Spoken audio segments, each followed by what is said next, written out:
Hello, and welcome to episode 2 of How Would You Run That? A Dungeons & Dragons podcast and ideas factory with me, Lucas Tomlinson. And me, Jake Canner. In this episode, we'll be discussing some aspect of Dungeons & Dragons. An encounter, location, trap, puzzle, NPC, PC, god, magic item, or really anything that can exist in the world of Dungeons & Dragons.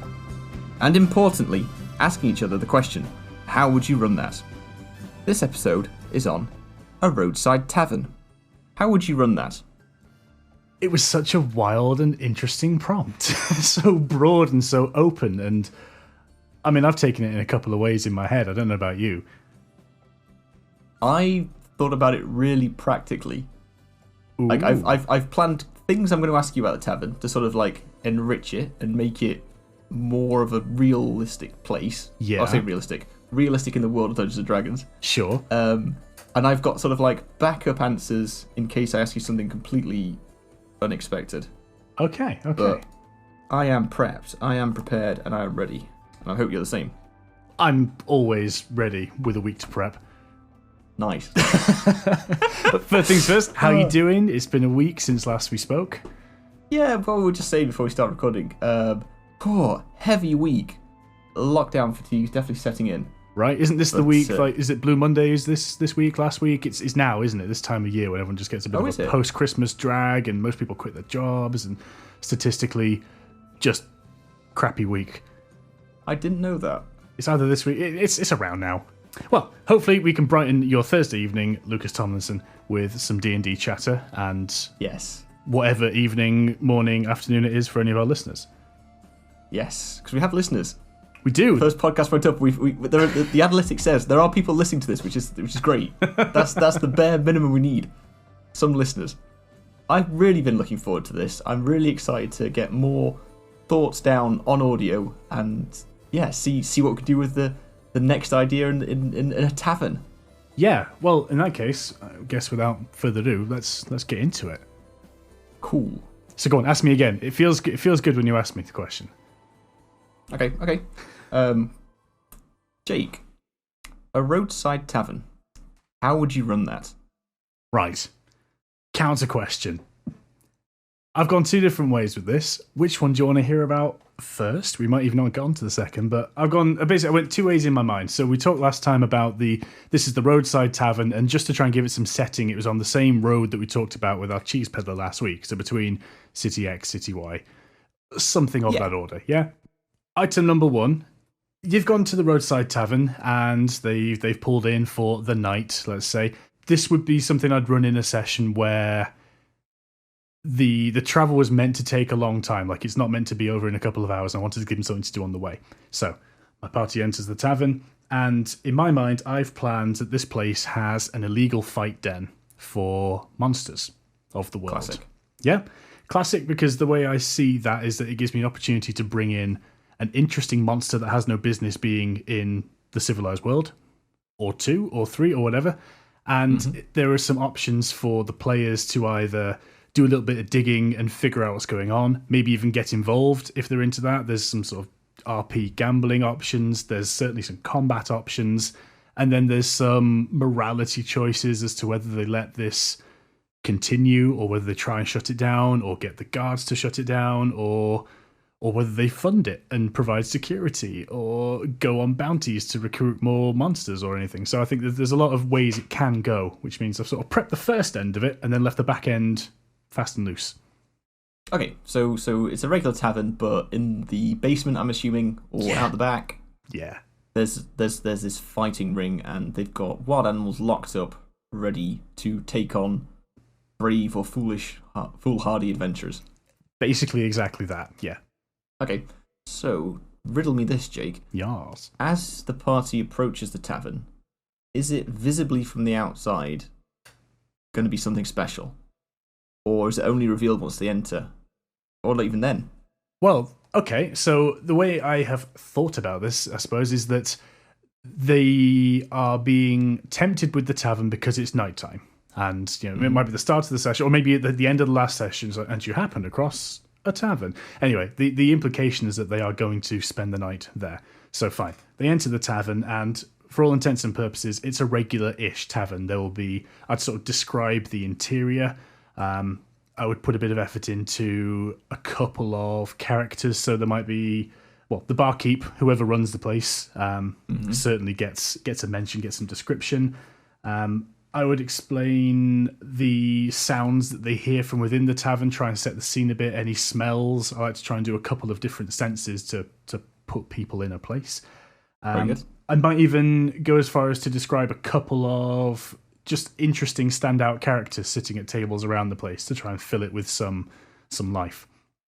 Okay, because this sort of alludes to a few questions I had about considerations for the tavern. Okay. But I think it's interesting. So you've skipped straight from being outside the tavern to being inside, describe the interior. So the exterior is just inconsequential. Everyone knows what a tavern looks like nowadays. You're not going to describe the thatched roof and exposed wooden or the stone masonry or anything.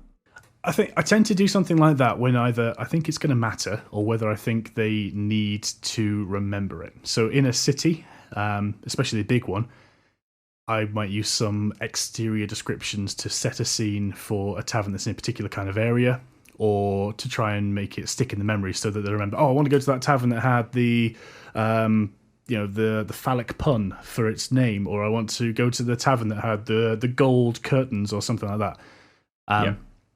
For this session, sure, I mean, I would have something. If anyone asked me, what does the outside look like? What do I see? I would probably off the cuff, or I'd probably write a couple of notes to give it some basic external appearance. But I don't think it'd be anything particularly special, especially as the fact that this is maybe illegal activity going on the bottom. It's not the kind of place you want to draw unnecessary attention. It's more of an invitation-only scenario. So yeah, inside, I'd certainly give it an explanation because they've gone in, they're going to spend the night. You've walked in, because they're already going, I don't feel the need to sell it.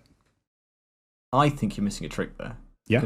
And this maybe it's something I do that just to amuse myself. But I love a good unexpected tavern name. Yeah. And I like having a board outside that depicts some sort of image, like something visual about that reflects the name.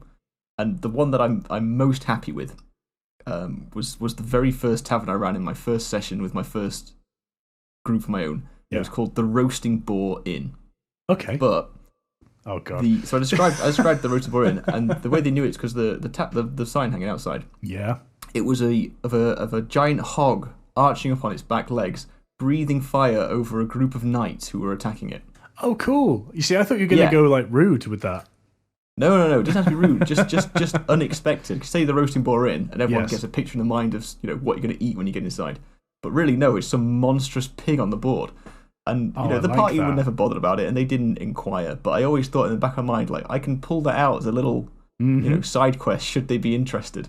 The legend of this beast in the area. That's very cool. Yeah. No, I've only ever gone with puns for mine. So I think in our latest campaign, there's only been a couple of named taverns and inns. There's always been the one everyone stays at, but the only one that I put any sort of thought into was the Morning Wood. Yeah, classic. Yeah, straight in there with a dick pun. You know what you're gonna get. A stiff drink in the Morning Wood. But anyway, so this tavern, not really bothered. Straight in. What does it look like? Is this a fancy establishment? Is it a bit poorer? Because when I was researching, one thing that I sort of was unsure about, because it came up with every different thing I was looking at. So whether it be the food, the patrons, the accommodation. Okay. The level of quality of the establishment is going to impact all those decisions later on. So what are you thinking? What am I thinking? I was intending for it to be almost as generic as possible on the inside. Would you describe the inside of the tavern as modest or comfortable? Oh, I see. Right, you're going down that level. I've literally got the list in front of me of how much it's going to cost to stay there. I would describe it as modest for purposes of pricing, but I think I would still try and put a bit more flavour into it. So, for example, this is what I'd say about the main room when they walk in. The main room of the tavern is quite pleasant, certainly by your standards. Pushing your way through the patrons, you feel the warmth of a large open fire to the side. The comforting scent of wood smoke and heady ale let you know this will be a good place to relax. There are many tables and booths to sit at, but the rest of the decor is really rather plain. Odd for an inn on the side of the road. Well, plain that is, save for a heavy-looking purple curtain covering a doorway to the far end of the bar. Behind the counter, you see a pair of adult half-elves, lithe and full of life. Striking up conversation with one of them, they introduce themselves as Varys Ash, the acting manager of the bar. There's a sudden crash of glass as some idiot on a stag do knocks over the drink, spilling it entirely into your lap. Okay, right, so we're not doing the stag do. The stag do, it can be going on, but the party's not really bothered. But they have seen this bouncer with the fancy curtain of undescribable colour or quality or something. Yeah, it's going to be a colour that stands out. It'll be purple, it will have decoration, it might have gold weave through it, you know. Ooh, sounds royal. Yeah, very much kind of like VIP curtain. Okay. And, I'd even try and see that a little further. I think if anyone was investigating the area and they spot the curtain, like, oh, what's going on here? I'd give them even more flavour. Say, okay, well, as you look around, you've got the main bar person doing the business, but there's someone else working the bar, but they don't appear to be serving any drinks. And if they were to go and look at that, this person's taking bets. There's some sort of relay to downstairs, and there's some other semi-official activity that is going on behind the bar that isn't the bar. And I'm just trying to get this this atmosphere of there's something happening here. Mm-hmm. Okay, so the players catch on, and then they ask either the bouncer or this person that's working the bar that isn't taking orders. Yep. And is it freely offered up to them?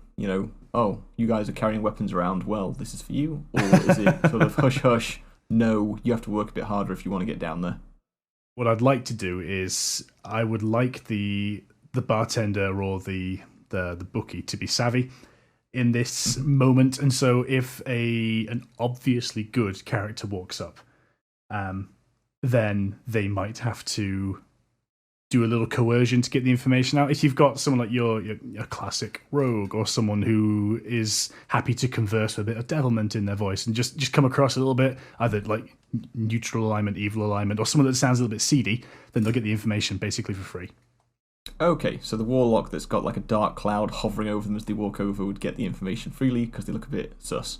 Yeah, and especially if they've already in prior sessions or through the rest of the campaign walked that particular path. I think I wouldn't even bother hiding it and say, you, my friend, you get the information. But what I would do in the case of anyone that is looks very innocent or has always been traditionally extremely good and very lawful, a paladin or a cleric, someone who's got some big obvious holy symbol on them. Exactly, or maybe even someone that's playing a younger character, someone that's a bit more childish, a bit more innocent. As long as they had sufficiently high wisdom, a reasonable passive perception, I'd let them have the opportunity, or let them roll insight to see that they're being sort of sussed out, being checked out by the bar person. I wouldn't want to prevent any access to the activity just because they happen to look innocent. I hate when there's only one route in to an activity. You absolutely cannot block that with a check and just not let them progress.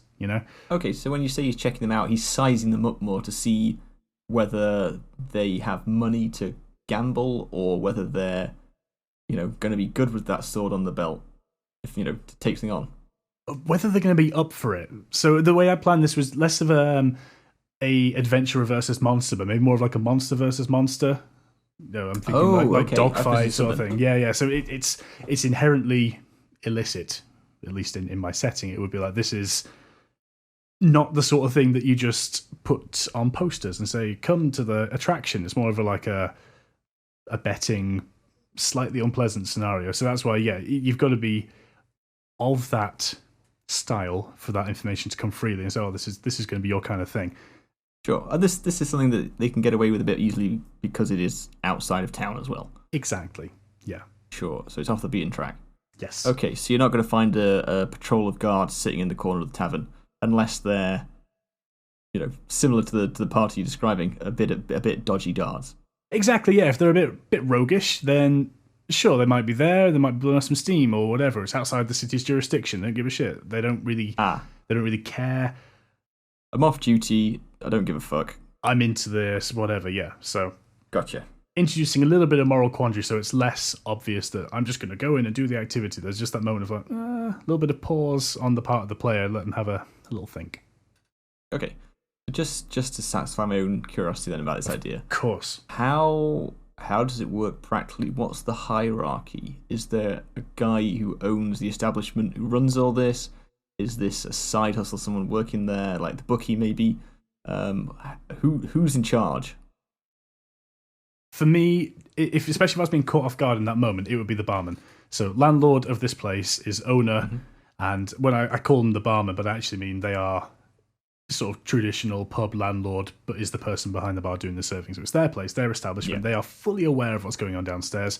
They either run it or they take a cut for hosting it. Turn a blind eye. Exactly. There'll be other people running it because there are dangerous monsters down there, and this bar person, this landlord, wants to live, continue trading, do all these things, but they're more than happy to host. Okay. So it's their gig. Fine. They know all about it. They know the kinds of people that come in and out. They've got their regulars. They know what's up. Okay. So the guys go downstairs and there's some level of organisation, or is it just a real mess? Depends at what point in the evening they go down the stairs. So. Okay. Because I'm considering the option up until the point where they have to make their own... where they have to react. They are in the position of decision maker. So it might just be that the party doesn't care. You've gone to all this effort of describing the curtain and the bouncers, and you've sort of sown all this interest, and they still go, I want to go to bed, because maybe in the previous session they had a big old beastie fight and they want the long rest, because parties always want that long rest to make sure they're always at 100%. But what I would do with this, because I haven't forced them down there and they're not in the middle of it, I'm definitely keeping the idea in the back of my head that they may not want to go and do the thing. So if that were the case, I would make it so an event occurs in the night that makes it too difficult to sleep. It's too loud. Some ruckus breaks out, and they either have to investigate or face the consequences of this ruckus. But that's very much the I'm kicking you down the stairs route. Let's assume for now that they have taken the bait. I like this though, because this is sort of you've planned out a series of time of things going to happen, like almost like ahead of time planning a heist or something. A little bit, yeah. Yeah. So there's different points in the story where their intervention is going to change the course of things. Very much so. In that case, do you want me to turn it on its head? I'll tell you what the scenario is, and depending on when the PCs enter, will determine how it plays out. Okay, so we've got sort of the timescale from when they enter to the point where it becomes too much, they have to investigate. Yeah. Disregard the party. What's happening on behind the scenes? Exactly. In your mind. Totally makes sense. Right. Well, that's how I've written it out. So what's happening is downstairs there is a bunch of boozy ne'er-do-wells, I suppose, people that are just getting whipped up in the event. And the event is monster fighting monster.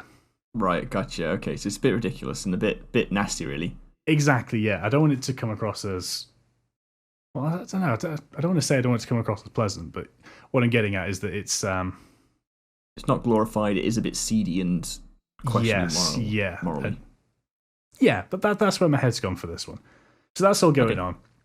And under normal circumstances, it's under control. There'll be a few people whose job it is to run the show, to maintain a degree of order, to keep the monsters at bay, and maybe they'll have magical means of doing that, or maybe they will have some items. And I don't want to go too dark. I'm not saying like ring the Pavlovian bell that makes them scared of pain. I'm not going to go that far. But just some sort of semblance of they're keeping things going down here, and everyone else are patrons. They are non-combatants. Question: when you say people, like people in the tavern, people downstairs, etc., what races are you imagining? Or are you not? Is it just generic humans everywhere? I always try and make it a mix. I don't even like generic human. I just go with generic bodies most of the time. I'll plan a race for an NPC, mostly just for my own interest more than anything else. I like it diverse because it's fantasy and there are fantasy races and also everything diverse I just enjoy. I think it's good. It gives me an opportunity to try different voices that I can't do after my Austrian Frenchman last week. Yeah. Because that's the opposite of what I was thinking, because I feel like when you don't mention, like, it's mostly elves, but there are a few half-elves and humans or whatever. Yeah. If you don't say what it is, I always think it's just default human. Yes. But you take it the other way, where we're not describing it is because it's so multicultural. Yeah, and I think when I do a city description or sort of areas of a city, intentionally try and drop it in to begin with, and then I don't like to make a deal about it. Mostly because it's a lot of extra brain power to think of all the races walking around and doing the things. But yeah, whenever I'm imagining a bustling area, unless I have specifically decided otherwise, it's generally fairly multicultural. Yeah, especially like a city, somewhere where you'd expect a bit of more diversity. Maybe in a village or something a bit more remote, it might be a little less diverse. Yeah. So you've got people running this this fighting arena. You've got people sat around, and yeah. So we're going through in order what was happening from the point the party arrives. If they were to burst straight down, what would they see? Yeah, and then different points through the night. Sure, what would be going on? So maybe I'll bring that one in there. If they were to go downstairs at that point, that is what they'd see. They'd see, I'd probably describe one fight going on, or maybe like the back end of it. I think I'd put a bit of effort into describing the stairwell as they go downstairs. In particular, I want my curtain to be interesting. So when they pull back the curtain, they head down the stairs, they'll be greeted again with a smell, with some sights, but just going down to a store cupboard, and then when the curtain closes behind them, all the sound of the tavern is completely blocked. So it's like, ooh, oh, cool, interesting curtain. Keeps the noises at bay, and that would be a tidbit that either does or doesn't play into the rest of the evening. Yeah, well, from what you said earlier, if they don't go down, later the noises reach them. That's a big tell then that something's going on. Exactly, yeah, because up until this point, you didn't hear anything, and if you had gone down the stairs and then come back upstairs because you were scared, you knew that the curtain blocks all the sound, so if you are now hearing the sound, someone's gone down. Yes. Okay, cool.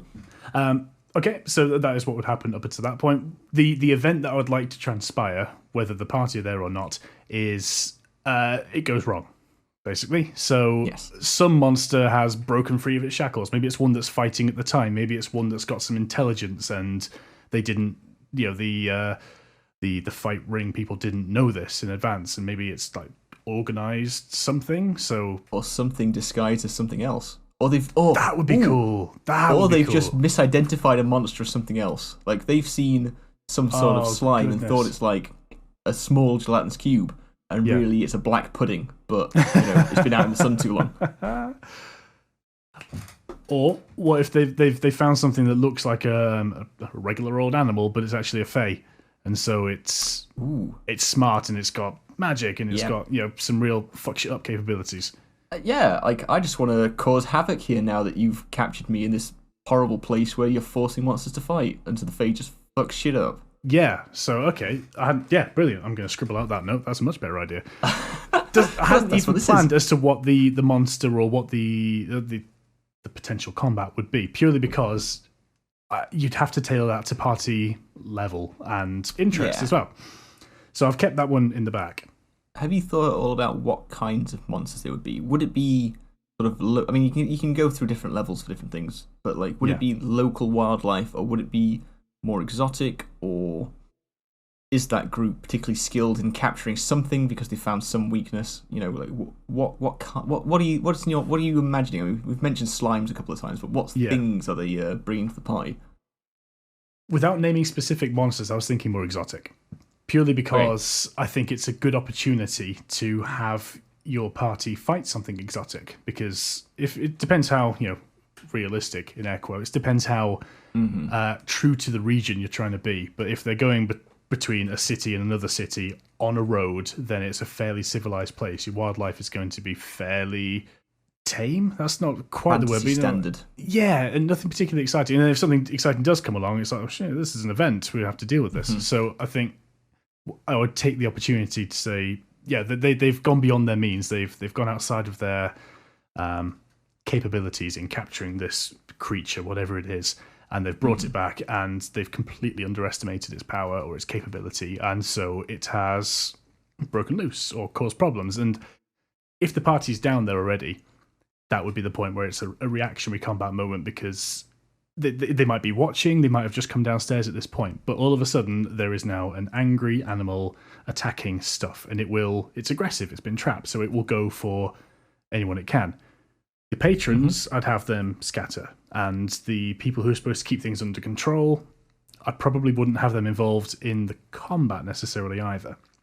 I'd have them maybe the flavoured or the introduction to the combat being that they've been defeated somehow or rendered incapacitated one way or another, and then all of a sudden it's party versus interesting creature. Yeah, I think that's easy enough to do. I mean, when they burst in, they hear the screams, the shouting, and they see, animal, whatever it is, swinging left and right with a body in its mouth or something. Exactly. And then that would be the same thing that happens if they had decided to just go to bed. Okay, so it doesn't matter. So it's not the intricate heist with different inception moments. It's whenever you go down, this is going to happen. And if you don't go down, it's going to happen and come to you instead. Well, not necessarily. If they go down earlier, I won't have the fight break out just because they've turned up. I'll just have that at a point in time, if you're with me. Oh, sorry, I misunderstood then. I thought you said that regardless of when they go down, that's the scene that they encounter. Oh, I see. Sorry, I must have misspoke. But what I mean then is that, they could go down early and they could place some bets. They could inspect the cages. They might decide to try and sneak away and see what other animals are being held captive.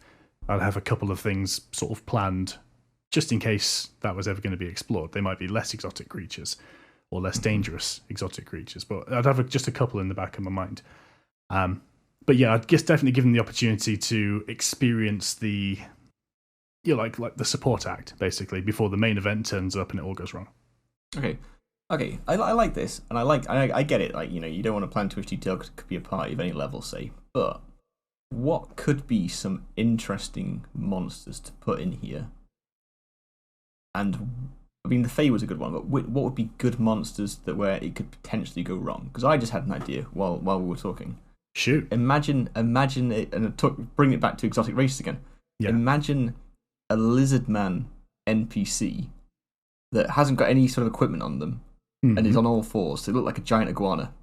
And they're doing this to play dumb until they seize on a moment where, I don't know, a guard comes too close to the cage, they can grab them or something, and then they sort of burst out. Right. I'm thinking, what kinds of things could we have? Because that'd be one example. The Fae that's in the form of an animal that then just dissipates through the bars and starts unhooking cages is another one. What else could we get in there that they maybe misinterpret or just really underestimate? Sure. One thing that I'd definitely be keeping in mind for any selection of this manner would be making it appropriate to, especially if it's a single foe, to fight a party of 4, 5, 6. So I'd be looking at something that I could give either legendary actions or some way of balancing the action economy, because as soon as you have 6 versus 1, unless that thing happens to be a complete sack of hit points, it's not going to last 2 rounds before it can actually do anything. Sure. I mean, you could have those, like in the Fae example, that she's opening the other cages, and then the monsters don't just necessarily attack the humanoids in the room; they attack each other and stuff. And then you could have if they're fighting something and there's a fight going on in the background, at any point you could have one of those beasts slay the other and join, and then turn and come for the party. Yeah. No, I like that idea a lot. As soon as you said opening the cages, I'm like, yes, I see where you're going, because then you've got, like last week, we got the idea of minions. You've just got more things to have in the initiative order. I mean, the Listman example worked for that as well. Imagine that they sort of grab the guard, grab the keys, take his weapon, climb on top of the cages or wherever the cages are, and start unlatching them to cause a distraction so it can try and break out, because they got no idea where the fuck they are. Lizard brain kicks in. It's like, distraction, get the fuck out of here, because I'm like an intelligent creature. I've got at least 8 intelligence. Yeah. You could have something that looks like one thing, but is actually many. You get the same sort of approach. Ooh. I'm thinking, I'm back on the slimes, but like a gelatinous cube could actually be 9 gelatinous cubes forming a hypercube or something, and then they all just sort of splurge out into each other. Well, I guess you wouldn't keep a slime in a cage, though. You'd have to keep it in some sort of a bucket. I don't know. A bucket. There's a bucket of slimes. I was thinking like a big glass vial or something, but I don't know. Maybe this has been going on so long. Whatever they're keeping the monsters in, or the cubes, it's just worn. It's just weathered that much. Like even an owlbear, if it's a bit of a rusty cage, could probably bustle through if it's a particularly big one. Yeah. Maybe that's it. Maybe they're the dwarves are dug too deep. They've been trying to up their game too much with bigger and bigger monsters, that they've just overreached a bit with what they've got now. Yeah.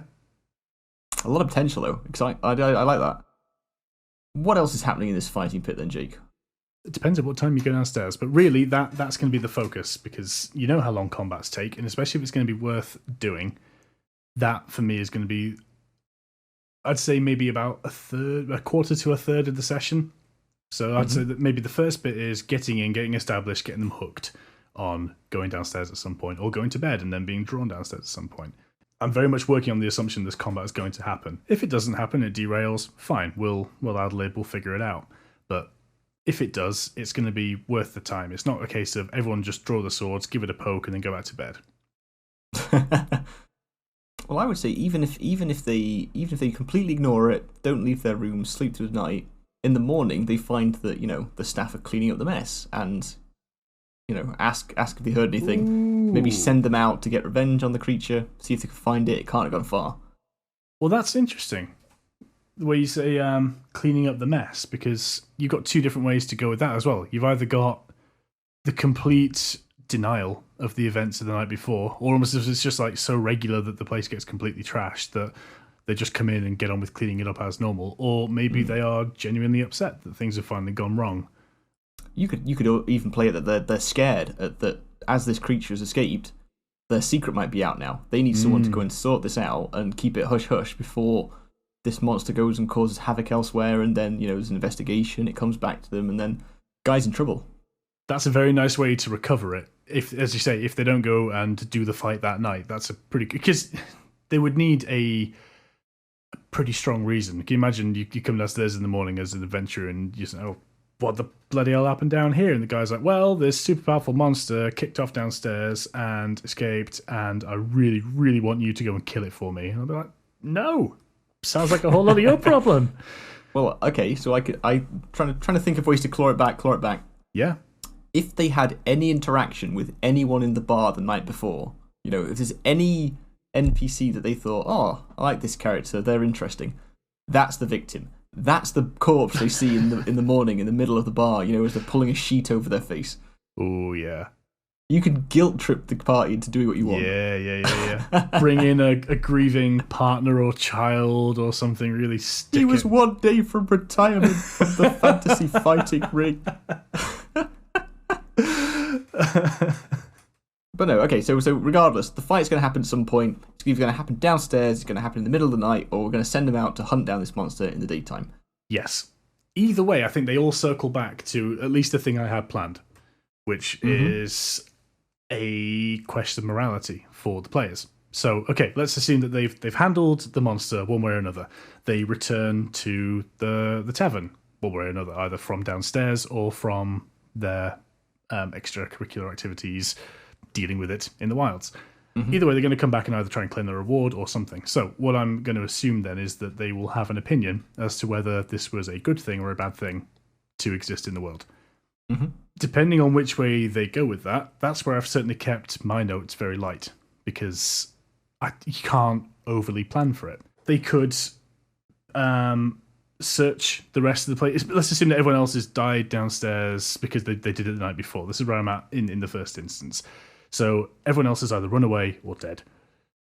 There might be other monsters, so they might want to search for other creatures and release them. They might want to confront the ringleaders. Now, the people downstairs that were keeping things going are temporarily killed to death. So their options are probably just the landlord, but they could confront them. What you're doing, this is literal bullshit. They could turn them in. They could, when they get to the next city, tell the guard, look, there's some untoward activities going on at this place. They might want to fight them. They might want to say, I challenge you to a duel. Stop being a dick. Yep. So that's all my ideas for, or at least the ways I think you might take it if you were good. If you were righteous, moral, whatever. It's a game where you collect good points or bad points, like Fallen Order. Like your choices afterwards are determined by the path you've chosen to get there so far. Yeah, it depends what end credits scene you get. Yeah. Did you save the baby owl bear in the fight scene in the pit? Yes or no? Yeah. Did you collect that tiny inconsequential rock at the start? Oh fuck! Yeah, I did, but I gave it away. 2 fingers up at the end of the credits. Damn it! But so yeah, that's them if they're being good. They aren't necessarily going to be good. So maybe they're into it. So maybe they could be persuaded to go off and capture another rare beast to replace the one that went wrong. So you could send them on a quest exterior of tavern and away from city. It's a complete distraction, but go north and find this. I've heard that there's a baby dragon hatchling that's about to hatch, so go get it and bring it back here so we can grow a little dragon. And I mean, that's a great idea. Why the fuck not? Exactly. Or they might be convinced to provide security for the next one.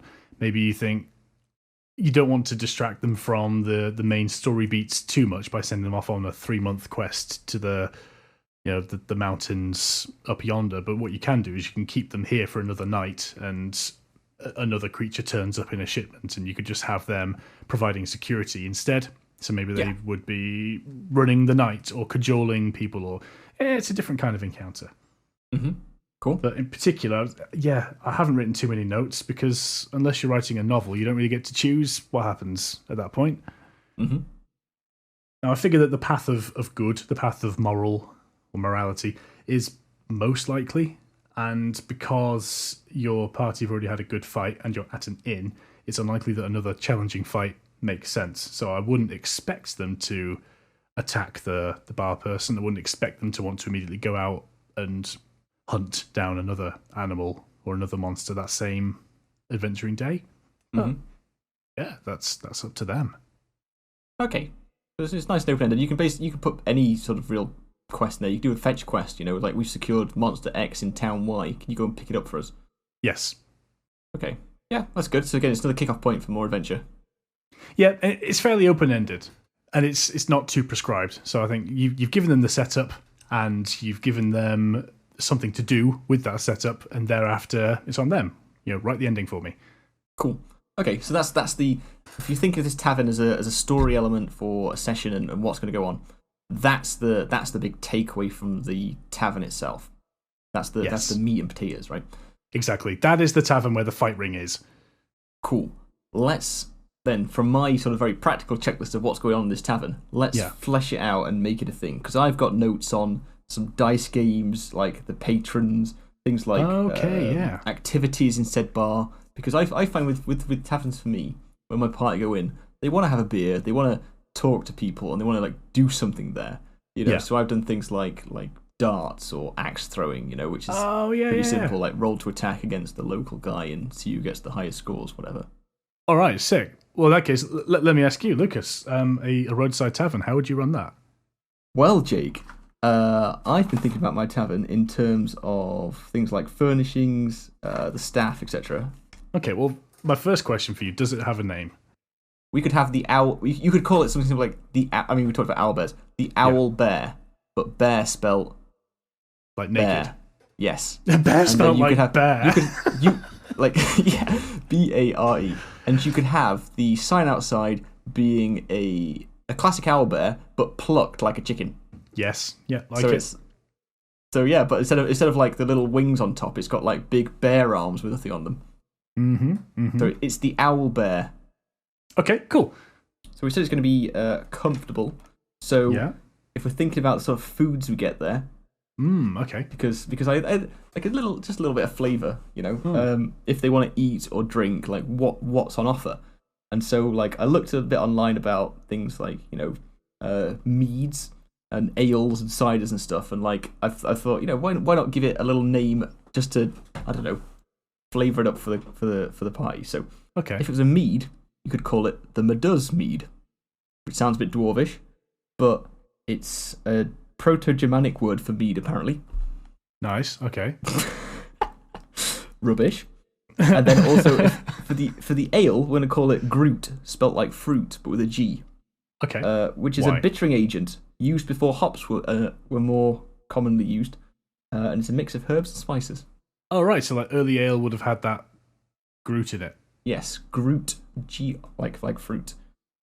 In terms of wines, if there's any wine drinkers, you could have any sort of fruit wines. I was thinking a plum wine might be nice, because that's a bit less common, but also plums are common enough that it's not too exotic.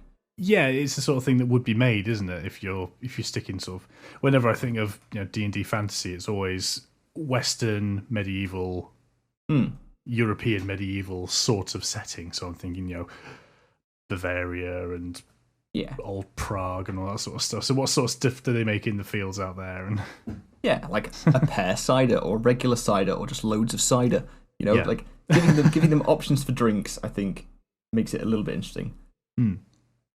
Do you find then that your players will like look at a menu and order drinks, or do you think that they just? Then do you reckon that they get something out of the role play of having the option, or do you think they just kind of pay lip service to the fact that there's something to eat and drink, so I'll choose something? I feel a little bit like that, but then I also feel like it's one of those questions about neither of us thought of the answer. It's like you go into a bar and you order something, right? You know what you're going to ask for, you see something, right? So if I've not described what they can see, they go to the bar and say, "Hey, barkeep, can I have a drink?" I don't know what to say, so I say, "Sure, what would you like?" And then they say, "I don't know, what have you got?" So I've planned a little bit what they can have. And it's like, rather than just saying ale, like you can have an ale. It's like you've got ales, you've got wines, you've got meads, you've got ciders. Those are genuine options that aren't too ridiculous to have. Yeah. Because like we don't want fancy cocktails, like that's I just can't see it. Unless you're in some real mystical artificer world. I might do that if I had a really upmarket bit of a city. You might have some like a cocktail bar, and I would go to town for my own interest on. If you've gone to the cocktail bar, I would think of some cocktail names and some ingredients. But I like what you've done here, especially if this is like your roadside tavern. The fact that they would have passing traders means that they might have a slightly more exotic supply, not even exotic, but slightly more varied supply of drinks than just some, workhouse boozer in the middle of a working city. Yeah, where they just serve Maduz and nothing else. How's the Maduz here? It's all right. You should try the Maduz across the street. So I thought about drinks, I thought about food, and by think about food, I just wrote down a list of foods that can exist ever. So, generic stew. It's brown. There's some sort of meat in it. An intelligence check isn't going to tell you what kind. Especially because that meat's come from the fighting arena the night before. Ah, so it's like a potluck of scrapings from downstairs? Or do you reckon they actually properly butcher what's left over? It's like, this is literally goulash. Why is it melting my face? Oh, there's too much gelatinous cube in that. Could you imagine, like, just rows and rows of marmalade, like, on shelves, and you open it, it's not marmalade. Those aren't orange rinds. Oh, that's grim. I do like that as a especially if we're trying to tie our two taverns together in this particular episode. Well, that leads me into the next point: gambling. Because obviously you've got the gambling on the monsters, which I'm interested to hear if you've got any sort of mechanic for, or if it's literally odds, put money on. Would you actually play out the fight between the two monsters, or would you just describe the combat? I would describe the combat. I would have predetermined the combat so that I didn't have to worry about stat blocks and checking attack rolls and so on and so forth. So it would actually be a little bit more punchy, quick and thematic. So I would describe it and it would be over in a minute's worth of description. There might be like 3 or 4 blows exchange and that would be it. And it would be like uproar at the end because everyone's cheering and tearing up tickets. And more about setting the scene. The actual combat that matters is the one where the PCs have the ability to affect it. And so, of course, we'd play that one out as proper combat. Okay. Would you have the part, like, we talked about this main creature that escapes or, like, causes the escapes or whatever, like the party has to fight. Yeah. Would you have them be in that initial fight so you could give something away about their abilities or weaknesses or something? That would be quite a nice thing to do if you intend to bring that same monster back. So the way that I plan this one out would be more of a surprise gone wrong. It's like now for the main event, this exotic thing that everyone's like, oh, what is this? And of course they're going to like stack their bets on it, and the house are expecting it to take a dive or be hamstrung in some way so that the house makes a load of money off the fact this big old powerful thing has just been completely David and Goliathed by something that should have stood no chance against it. But actually it goes tits up, and instead the powerful thing has just been faking all along, or comes through one way or another. Okay, gotcha. So yeah, I'm certainly not against the telegraph, especially if you think you want to test out your party on something that is probably going to cream them, and you want to give them some advantage.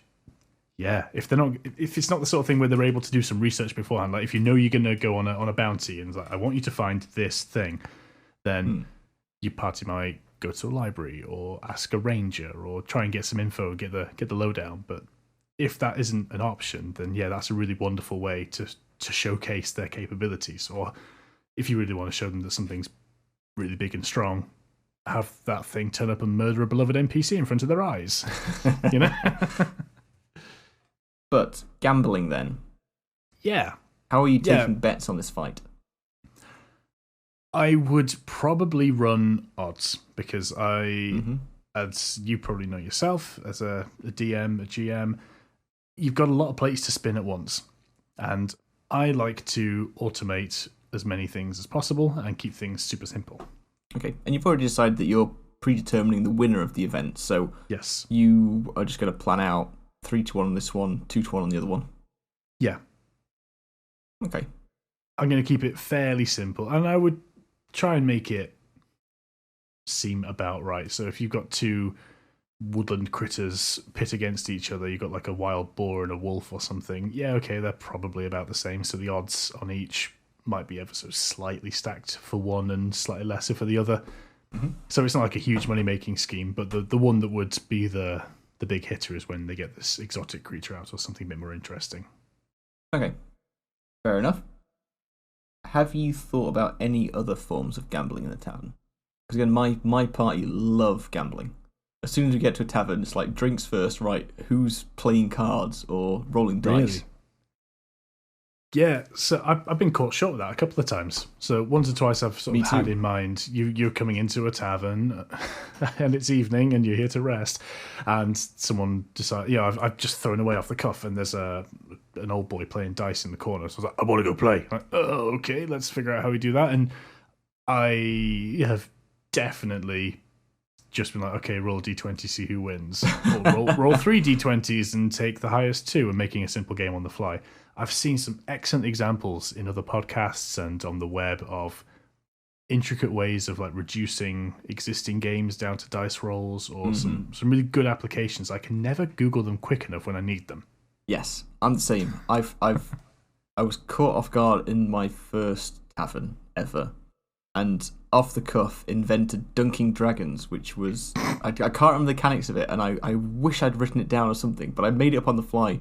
And it went down really well. It was about bouncing coins into your tankard, but the dice rolling affected it somehow. And it ended up winning. Did you do Fantasy Touch Cup? Yeah, but without loads of rules, and it was just rolling a dice. But it was the first thing that came to my head, and that went down really well. But I've never been able to rethink up the rules. Oh. And then other times I've gone to Reddit and found overly complicated posts about dice games. Like you said, simplifying existing games and stuff. So I had a Google for this, try and find something that I thought was at the right level of interesting to engage a party to want to play it, but not going to take up half your session explaining rules and stuff. That's important, yeah, because they've gone on a throwaway saying, I want to do some gambling. You've then got to deliver something that's snappy, engaging, but also hasn't cost you 100 years in prep, because they might not use it. Well, Jake, listen on, and I'll impart my knowledge. I found this. I basically just Googled simple dice games, and I found this website called dicegamedepot.com.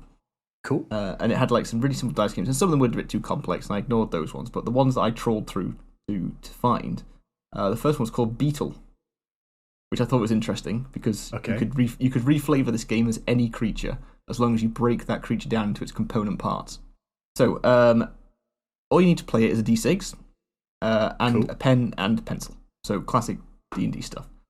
You roll the d6, and depending on what you roll, that determines which part of the beetle you can draw. So you've got 1 for body, 2 for head, 3 for leg, 4 for eye, 5 for antenna, and 6 for tail. So you have I was worried it's going to be like leg. No. So you have to roll, sometimes you have to roll the same thing multiple times, but the rules are simple. You can't add any body part onto something that doesn't exist. So you need the head to do the antennae and the eyes. You need the body for the legs and the tail. And also you need the body to put the head on. So you got to get the body first. Right. But basically, you just take it in turns rolling your d6. And then you draw your beetle. Your beetle is composed of 1 body, 1 head, 2 eyes, 2 antennae, 6 legs, and a tail. Okay. And then is it first to finish a beetle? First to finish the beetle wins. Nice. So that's nice and easy. How long does it take? Have you tried it? No. But, I mean, how many times can you roll the wrong number? Yeah, okay. You're probably right. That's probably going to take so much longer than I don't expect. Right. Might use a d4. Scrap the tail, get rid of 6, and replace that with any body part you're missing. Yeah, or maybe you can do all the legs at once, provided you've got the body. Yeah. Well, it depends how big your party is. I guess if you've got a party of 6 or 7, that's going to take a while. But if it's like, I don't know, if only like 2 or 3 people are playing, maybe. It's 1. The next game it's called Going to Boston. So I've written down Going to Fantasy Boston. And again, you can reflavor that as any fantasy place that exists. Like Fantasy Boston in the USA or Fantasy Boston, Lincolnshire? Fantasy Boston, Lincolnshire, definitely. Alright, so for this game, you have to roll 3d6. When you roll those 3d6, you keep the highest score. You re-roll the other 2 dice. You keep the highest score again. You roll the final dice. You add up the score from those 3 dice. So highest, and last. Yep. And then everyone else does the same. Whoever has the highest in that round wins. And you play they have to go to Boston. And you play for a predetermined number of rounds. So, it might take 4 rounds to get to Fantasy Boston. Okay. So, do you predetermine a number that is Boston, or is it just highest wins? Highest wins. Ooh, cool. You could say, if you get 3 threes, you automatically Boston it. And then the last one I found was called Pig. Okay. And the name had me. Go on. Basically, for Pig, you have to be the first person rolling a d6 to get to 100. You can roll, when it's your turn, you're taking turns. When it's your turn, you can roll the dice as many times as you want, adding up your scores. You can stop at any time, because as soon as you roll a 1, you lose your scores for that round. So you're playing chicken with yourself, rolling and rolling until you think, that's enough for now, I'll bank what I've got. And then you've got to wait for it to come around to you again. And you could always bring that score down if it's too high, or increase the D number if it's you're in a rush. But anyway, what's your average roll on D6? 3? It might be 30 rolls on average to get up to about 100. Oh yeah, it could go on quite a while. I hadn't thought I should have tested these before I came on the podcast and talked about them. But these are games that I'm going to put into my game anyway. Once I've tested them first to make sure we don't spend 3 hours playing a shit dice game. Well, big up dicegamedepot.com for the inspiration. Just thinking, locale wise, is this, we say roadside? How far from the road is this tavern? Is it a bit off the beaten track to avoid too much attention? Okay, yeah, it's a good question. So let's consider you've got this is a main route between 2 major towns, cities, whatever. So it's a couple of carts wide, 2-way traffic sort of thing. Maybe instead there's a little signpost that's like the Owl Bear, 1 mile north, and maybe it is slightly off the road, and that way the noise isn't heard by anyone that's currently walking past on the street at the time. I thought the noise was magically concealed. Oh yeah, good point. It is magically concealed. Okay, ignore that. Maybe it affords the populace from either of the cities who are sneaking in to do the illegally stuff. It gives them an opportunity to not just be seen on the road immediately walking into the place. They have to go, oh, I saw you on the road last night. Where are you heading? Oh, just off down to other city. I don't know. I feel like you'd want it to be visible from the road if you wanted passing trade. So if you absolutely didn't want passing trade, you would hide it. However, this is Roadside Tavern, you're trying to get people in there, and our party in particular are looking for somewhere to stay the night, so I think it does need to be signposted, if not visible. Why don't we then just make it look pretty shit from the outside? It could be lovely, and it can be modest inside, but on the outside, it's looking a bit dilapidated. It's not looking super cozy, so you'd think that if travellers were heading towards the city, it's not so far outside, we might take a pass on this and just head in. I'd rather camp than sleep under that shitty roof. Well, yeah, I mean, the roof could be not look good looking, or I don't know. What else could you do? You could have I don't know, visible graffiti on the outside, you know, like something that makes it look a bit criminal or suspect. This is, again, maybe party specific, but what if it was only enticing to magical characters who could see through the illusion of dilapidation? So if you're in the know, you can see through it, and then magical characters can also see it. That's good. So it's not actually dilapidated, it just appears so from the outside. So what would you say, what's the criteria to be able to appreciate the magical essence of this place? It's not just the wizard goes past and goes, oh, it's illusion. It smells like magic. So, okay, let's consider that Roadside Tavern is the session I've planned. I want them to find it, and I want them to find it appealing. So I would choose somebody in that party. Now, I would play on any statistic I liked, but I think I'd certainly start by, are there any magic users in particular? In which case, they would be a go-to, and I'd say, okay, you roll around, and I'd almost just, I wouldn't even hide it behind a check necessarily. I'd say, you notice the tavern off the side of the road has an odd shimmer to it, or I would try and like pique some interest enough that it'd go, oh, does it? I wouldn't want to say, that's an illusion right there. I've got some ideas then. Go on then, hit me. How about, so one would be, so, and this isn't then just for magic users, but could be for anyone in the party. What if it's not a 100% perfect illusion? What if, you know, the dilapidated chimney stack, the smoke is coming out of where the full chimney stack would have ended, rather than from where the hole is. So, like, if you imagine like a full chimney stack that would go, I don't know, a meter higher than the building, that's where the smoke starts, rather than the hole that's the same level as the roof.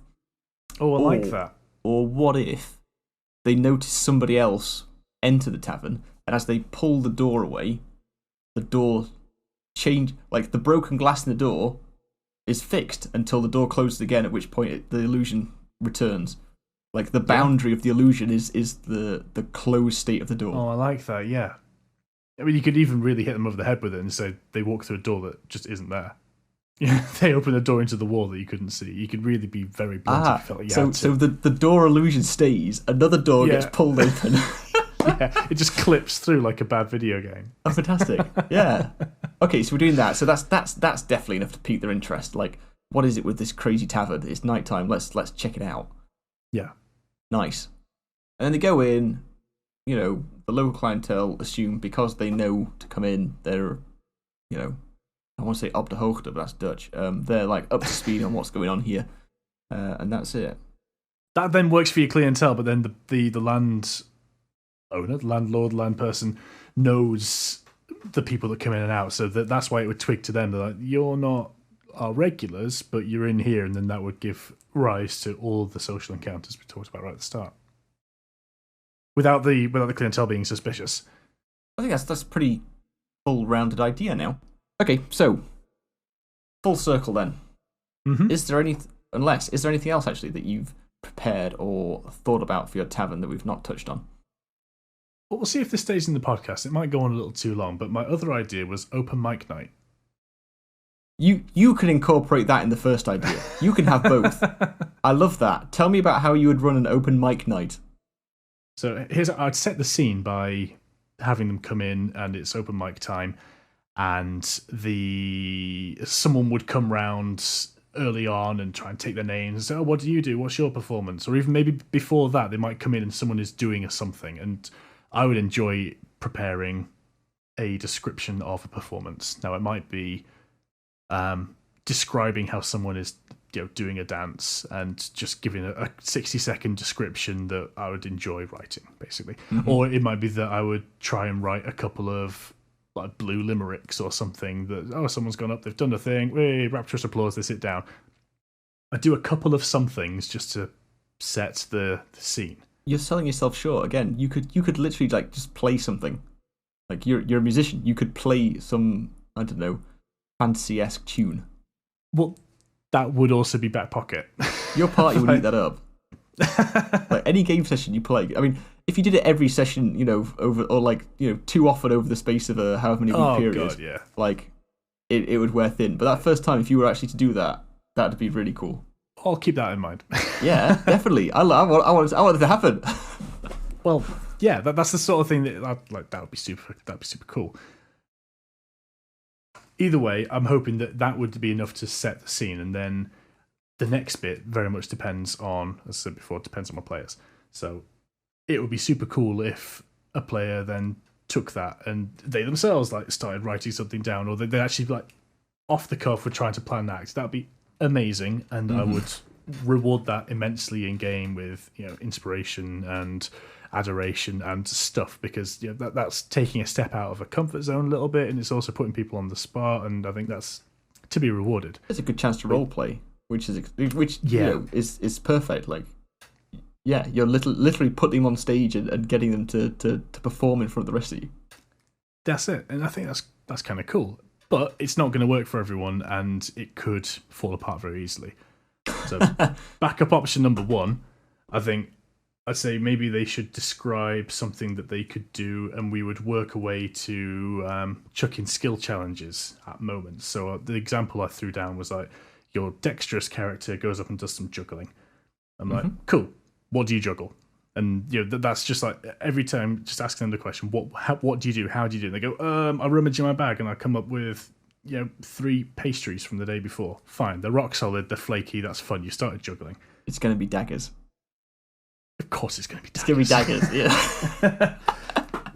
So then we can just chuck in a skill check and we go, okay, well, your go-to one would be like dex, because you're juggling something. You've got to get your coordination, so do a dex check. Do you hold your balance? Is your coordination any good? Maybe they're trying to juggle something very heavy. It's okay, let's just chuck in a strength check. I would also, on top of that, put a performance check in. So not only can they firstly mechanically do the thing they want to do, be it dex or strength, can they then do it in a way that is entertaining to a crowd? That's literally my next bullet point. You're spot on. Sorry, I beat you to so it. This is like, no, it's all, that's it. I think you're thinking on the same line. So yeah, you've got someone doing something. Have they mechanically done the something? Yes, no. If yes, fine, they continue on. If no, I'm not going to like kill it there. I think we'll go down the yes road to start with. Okay. So okay, let's think. Okay, they've done their initial skill check. Can you do the thing? Second one, my bullet point, does it go well? Let's find out. Roll the dice. That would be performance. And the 2 scores would probably come together. So let's say yes and yes, that you can do it and it goes well. So your crowd gets super into it. Now I want to have a third roll, because 3 is a good number. How are you going to up the stakes? So let's say, okay, your rogue is juggling daggers. And then, can they do it? Yeah, cool, that they're into it. And then they start like flashing grins to the crowd or chucking them a little bit higher. And, that's the performance and the crowd's super into it. Okay, right, how are you going to get them? How are you going to punch them? What do you do? What's your finale? That's the word I was looking for, finale. Like to do a backflip or basically anything, whatever they want. Really. Exactly, yeah, literally anything. All you're asking them to do is like raise the stakes somehow, and then whatever they say, roll appropriate check, see how it goes. Now, even if it's a no, even if any of these checks fail, that doesn't necessarily mean that the event is a failure. I'm not going to use the word fail for the roll. If it's a low roll and it cocks up, especially if it's like a nat 1 or something, everyone loves slapstick, So, okay, so you start juggling and then you lose your balance and you fall over and the 3 knives go ding like around your outstretched body, and they don't pierce you or hurt you or anything, but some gnome in the front row thinks it's fucking hilarious and bursts out laughing, and the entire crowd goes anyway. So it doesn't matter that your rolls have been bad, you still get a positive encounter. They think it's intentional, the crowd. Exactly. Gotcha. The temptation there with the dagger juggling would be that if they roll a nat 1 at any point, they're going to stab themselves. Yeah, and maybe they do. Maybe they drop one of them and it lands in their foot and they start hopping around. Okay, now roll another dex check. Can you hop and continue juggling your final 2 daggers? I think you could just keep spinning it and without going too far into it and rolling 100 million dice for like a 5-minute thing. No, I think 3's good. 3's good. You've got your, can you do it? Is it performing? And then finale, can you up the stakes? That's a really cool way of doing it. So, but the way you described it then, regardless if they pass or fail if they get high or low on those checks, does the crowd always love it?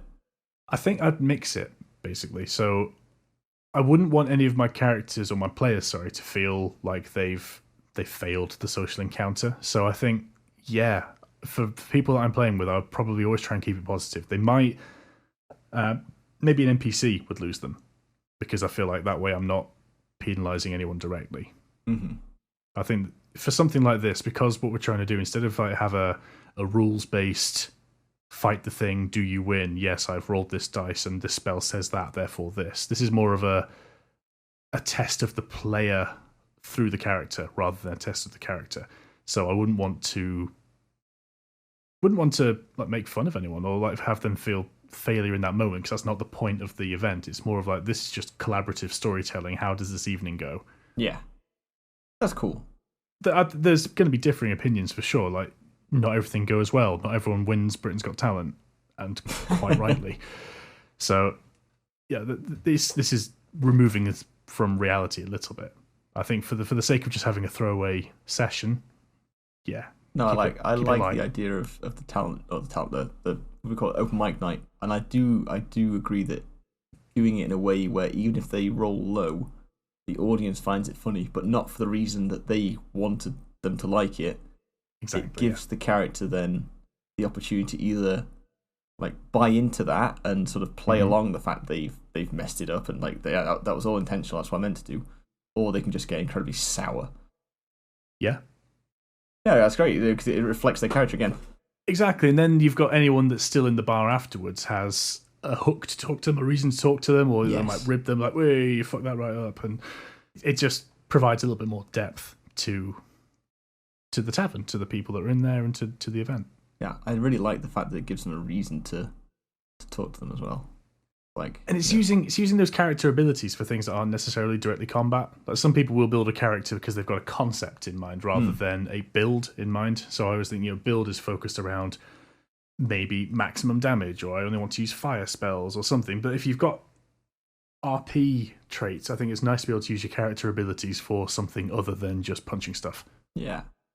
Could you think of a way to do a skill challenge in a tavern? Is that a step too far? If you knew someone in a tavern had something in their possession, and you need and they were like sat at a table with a group of people, you need to distract them and get said item off them. Do it as a skill challenge rather than just the rogue stealthing up and stealing it, and sleight of handing it. Like, how could you use the party to create a distraction and get said thing? That's almost, I think, where it works the best. So give one person a task, do the thing, get the MacGuffin, and then anyone that's not actively partaking in that could find ways. It's like a bard giving inspiration, but using other character traits. So it could be like, okay, the rogue's job is go and steal the key out of that person's hand. So it's a difficult thing. You can't just walk up and do it. And even like exceptional stealth checks and exceptional sleight of hand checks would be, it's still very unlikely that I can go and take that key from your hand while you're looking at me. So how else do maybe other people are allowed to use their skills and capabilities to turn the tide in their favor, to make that go better for the person doing the actual thing. Okay, so in the owl bear, who is said person and what do they have that we want? And how do we know about them? Maybe we didn't get a pass from the landlord. Maybe they looked us up and down, they thought, yeah, you're not my kind of crew. Not tonight, lads. Yeah. I don't think so. It's not your scene.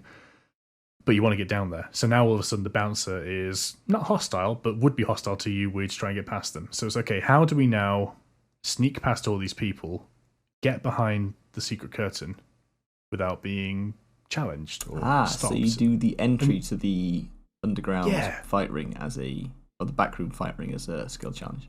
That's it. And now, don't get me wrong, there's always more than one way in. So maybe there is a coal cellar at the back and there'd be an alternative route in, or how do they bring the monsters in the first place? You don't have to just go in this way, but I'm saying this is an opportunity for skill challenging. I think it's not even unreasonable. I just think it's a bit flat to say, okay, you all want to sneak past, roll stealth, the group, and sneak behind the halfling bouncer, or spider crawl across the ceiling, or it's just a bit crap. Yeah. So that would be like, make a distraction, cause something to happen, then as the final moment, sneak your way through. That's good. So I'd say then the party at that point, where they've exhausted their options of getting downstairs and don't think of anything else, you could then say to them sort of, as game master, right guys, if you want to get in there, you're going to have to use as a skills check. It's going to be this many passes and fails to get in, but you need to cause some sort of distraction to make it possible to get down there. Yeah. Okay. You know what? I don't think there's a problem being that transparent with it. No, absolutely. That's what I mean. That's how I think it's good to introduce it. But again, at that point where they've not thought of another way to do it, or maybe they do come up with the solution of let's try and all just stealth past, and you say like, whoa, guys, let's do it like this instead because it's not going to suck as much. Yeah, that's it. That's not going to fly. You can't just like tippy toe Scooby Doo like tap him on one shoulder. He looks the wrong way. Yeah, exactly. Oh, cool. Nice. We've got a skills check in there as well. Yeah. Yeah, so that brings the whole open mic idea and then turns it back into our tavern combat scenario. So I really like the open mic night. I like it that it sort of paces the monster dungeon bit as well. It's not just straight in, straight downstairs, fight the bad guys, sleep the night, get out. There's a bit more to this place now. I'm happy. I'm with you. I hadn't considered like trying to smash the two together. It felt like it would be too much, but I think there is a way to paste it together. You could probably do it both on the same night. It would give your party the chance to split up as well, which is always a nice one. You know what? It gives another opportunity to learn about the special curtain, because if your open mic goes well, then you'll be talking to the patrons afterwards, and the landlord will be more friendly towards you, and you might know, because you're in the space for long, you might see more people coming in and out. So actually, I think it does play into it. Well, let's not do the 2 nights then. Let's do it both on the same night. You've got open mics going on. That's fine. Sit down, eat your gelatinous cube marmalade, and if you fancy it, get up on stage and sing us something, or juggle your knives. And then that's it. So as far as your party's concerned, they've come in, they've just had like, it's a nighttime tavern session. But then well, it's good because we've already decided like if one of them does go for the open mic night, then they're going to succeed either way. Yeah. And then we can at least get that person who's got up on stage into the basement to see, some real entertainment or whatever they're going to be framed as. Yeah. Nice. I like it. It's a couple of completely different ideas, and I don't think you'd have to necessarily smash the two. I would love to smash those two together, but I did consider them as completely separate sessions purely because I thought, if you haven't fought anything in a while and you want to fight something interesting, here's a convenient, not completely absurd way to shoehorn an interesting fight into your slightly more maybe realistic or your slightly more mundane campaign. Or if you've just been fighting lots of things, you've just come out of a big old dungeon slog, you might want a complete change of pace, in which case open mic, bit of RP, bit of character to character chatter and fun would be as I say, would be release. So, but that's not to say the two don't also work together if you want I like to putting smash things together. Like that. I like the idea in this podcast that we're just bringing stuff to the table and we're going to force it together and make it work.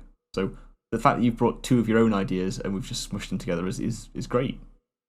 But yeah, that's it. You've glued the tavern together with the actual inner workings that keep it going, and I've looked at it from a session plan perspective, like a story, an event, and you've like made it hang together on something a bit more realistic. So I think if I took your descriptions and the 2 different game plans, we can put together a cohesive little narrative.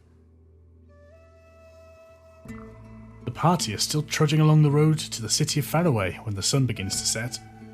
Fortescue, the fighter, is the first to see an inn signposted. The Owl Bear, 5 minutes walk, he exclaims.